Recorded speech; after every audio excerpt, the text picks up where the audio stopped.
My mom would be at all my sporting events. Let's say I was playing football, okay?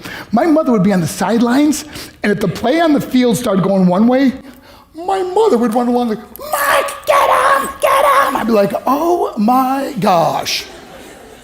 I'd get in the huddle with the other guys. They go, Mark, is that your mother? I go, no, I never saw her before in my life. See, the greatest gift my mother ever gave me, she believed in me. I have overdosed on drugs on 3 occasions where I should have been dead. But I believe I was kept here for a reason. You show me your friends, I will show you your future. How do I know this? I hung out with losers, and I became the biggest loser of them all because I gave up everything I dreamt about as a little boy because of who I chose to surround myself with. My friends would drive me home at 2, 3, 4 in the morning. We'd be drunk and high, laughing in the car.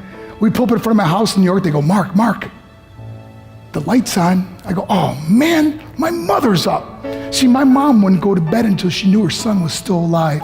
I'd walk in, she'd say, hi Mark, how was your night? I go, it was good, Mom, I'm just gonna go to bed. She goes, can I talk to you for a minute? I go, Mom, I'm tired, I'm just gonna go to bed. She goes, Mark, I haven't seen you all day and all night. Can I please talk to you? I said, man, just leave me alone. You bug me. I'd slam my bedroom door on the one person who believed in me. I was on a worldwide tour and we were wrestling overseas in Japan. After my wrestling match, I went upstairs in my hotel room and I fell asleep. There was a knock at my door at 3 o'clock in the morning. I got out of bed, I looked through the safety window and I could see it was a Japanese promoter. So I opened the door and he said, Mark, you need to call home. There's been an emergency. I went and got on the hotel room phone. I called back to the United States. I said, hey, what's going on? They said, Mark, I don't know how to tell you this. I said, just tell me what happened.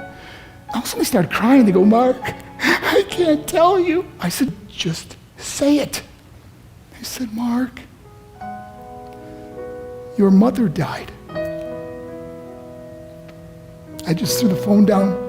I ran out of my hotel room. I took the elevator to the lobby, and when the doors opened up, I just ran out into the street. I mean, there was no cars, there was no people. It was 3 o'clock in the morning. And I walked down the middle of a street in Hiroshima, Japan, and I remember looking up and just saying, Mom, I am so sorry. I flew home for her funeral, and I was so nervous to walk up to her casket, so I just stood way in the back. And I kept looking from a distance. I kept thinking to myself, Mom, please wake up. Please get up. And then I finally got the nerve to walk up to her. And as I got closer, I could see my mom for the first time. I mean, she was so beautiful. She was dressed in white. I mean, she looked like an angel. And I just stood over and I said, Mom, you are my hero. Everything I am, everything I hope to be was because of you. You loved me so much. You gave me a life. You're the only one that ever believed in me. How did I repay her?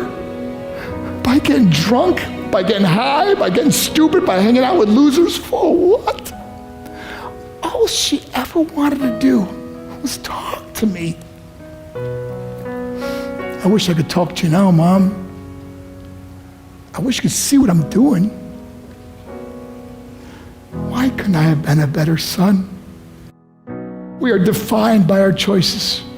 But if you surround yourself with people involved in drugs and alcohol and pills, it's a dead end.